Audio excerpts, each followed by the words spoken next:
Até o fim do mês, 6 municípios do Amazonas devem começar a receber as urnas eletrônicas. Para o pleito deste ano, o Tribunal Regional Eleitoral vai contar com cerca de 8.000 equipamentos em todo o estado. Na sede do Tribunal Regional Eleitoral, as urnas ainda estão passando por testes. As urnas, sempre após o período de quarentena que existe, a gente prepara as urnas eletrônicas testando o hardware dela, né? Cada botãozinho da urna, cada drive, cada elemento da urna eletrônica. Isso é um teste cíclico. Ou seja, toda vez que a gente conclui as 8.000 urnas da nossa capacidade, a gente retoma o teste e refaz as 8.000 novamente. E vai fazendo isso até o próximo período eleitoral.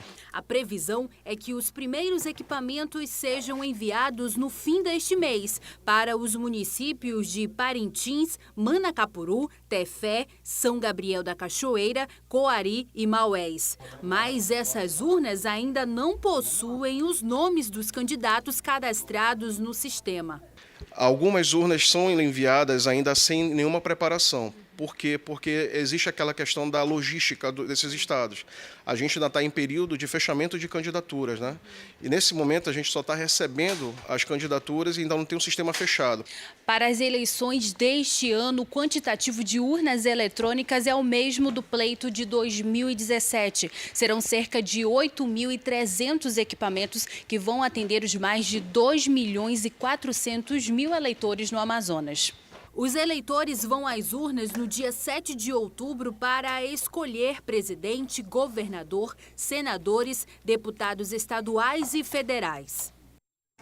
E ainda falando de eleição, o Tribunal Superior Eleitoral decidiu manter os horários locais de votação no pleito deste ano. Quem explica esse assunto para a gente ao vivo é a repórter Tamires Cler, com quem eu volto a conversar.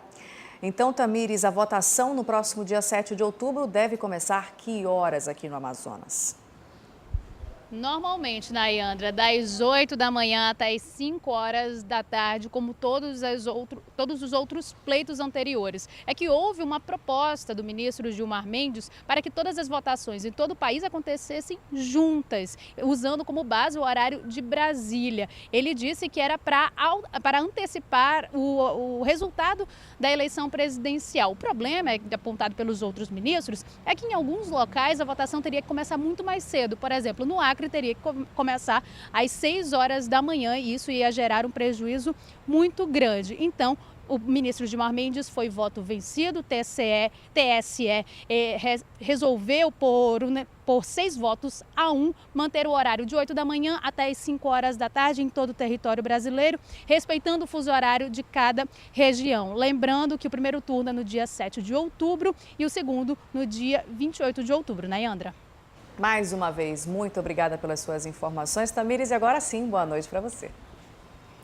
O Conselho Administrativo da SUFRAMA aprovou hoje 45 projetos com investimentos de quase 2 bilhões de reais e estimativa de geração de mais de 1.700 empregos nos próximos 3 anos no Polo Industrial de Manaus. Essa foi a terceira reunião do CAIS em 2018 e foi presidida pelo atual ministro da Indústria, Comércio Exterior e Serviços, Marcos Jorge de Lima. Fique agora com o resumo de notícias.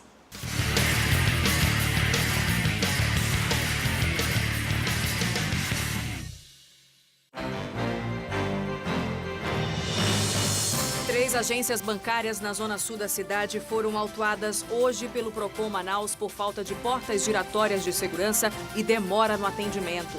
As unidades têm 10 dias para apresentar defesa.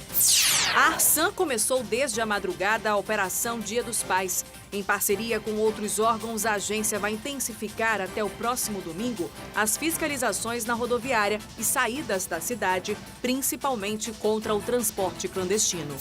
E foi reativado o serviço de monitoramento da ponte Felipe Dal, que estava parado há 5 anos. 25 câmeras de um sistema integrado de segurança vão acompanhar o fluxo de veículos na via que liga Manaus a Iranduba. A promessa é de que o policiamento seja por 24 horas. 4 horas. E uma análise de dados do Ministério da Saúde, realizada pela Fundação Abrinq, indica que a taxa de mortalidade infantil aumentou aqui no país. Um crescimento que não ocorria desde 1990 e pode ser amenizado com a realização do pré-natal. UBS 30, Colônia Terra Nova, Zona Norte. Recepção cheia. Muitas mulheres esperando para fazer uma consulta.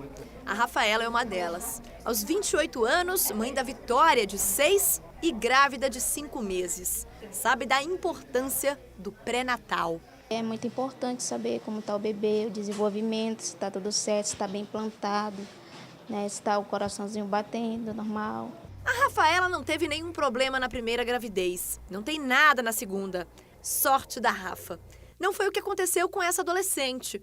Aos 17 anos, ela engravidou e aos 4 meses, em uma consulta de rotina, o Dr. Elton pediu os exames e, através deles, descobriu que ela estava com sífilis. Eu não sabia que eu estava com isso. Aí depois eu fui tomar a minha injeção, tudinho, aí acabou. Uma doença sexualmente transmissível que pode trazer vários riscos ao bebê. Ao mesmo tempo, doença de fácil tratamento se descoberta a tempo. Agora, vem aí uma menininha saudável graças ao pré-natal. A taxa de mortalidade infantil cresceu e uma das causas é a falta do pré-natal.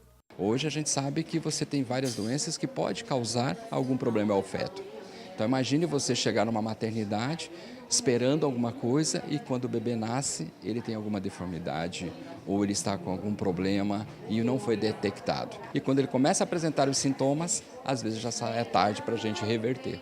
O aumento da taxa de mortalidade infantil tem algumas causas. A crise econômica é uma delas. Assim como a falta de saneamento básico, a diminuição de programas sociais e de atenção básica à saúde pioraram esse quadro. E as novas doenças também. O Zika vírus contribuiu muito para esses dados. Nós falamos de um vírus novo, que estava emergindo, que estava surgindo naquele momento, que tinha a capacidade de causar infecção dentro do sistema nervoso central, né, constituído por órgãos muito nobres, e num momento crucial, que era da formação inicial desses órgãos, onde qualquer alteração vai deixar naquele ser vivo que está ali em desenvolvimento sequelas para a vida toda. Ainda hoje, crianças morrem com diarreia, sendo que uma das principais causas é o rotavírus, doença que já tem vacina gratuita pelo SUS. Portanto, imunizar ainda é uma das formas de prevenção de doenças e que pode ajudar a diminuir essa taxa de mortalidade. A criança, no primeiro ano de vida, ela recebe mais vacinas do que todo o período do resto da sua vida. Então, o primeiro ano é fundamental para que os pais sejam corresponsabilizados, né, junto com o poder público, que disponibiliza a vacina. Aí cabe aos pais levarem as crianças para vacinar. Manter o calendário de vacina atualizado, né, ele existe desde 1977, então estão sendo incorporadas vacinas novas formulações de vacinas, mas o objetivo é um só, manter as nossas crianças protegidas de em torno de 20 doenças transmissíveis. E você vai ver a seguir os riscos por trás da facilidade em usar o rotativo do cartão de crédito. É depois do intervalo, agora são 7h37, eu volto já.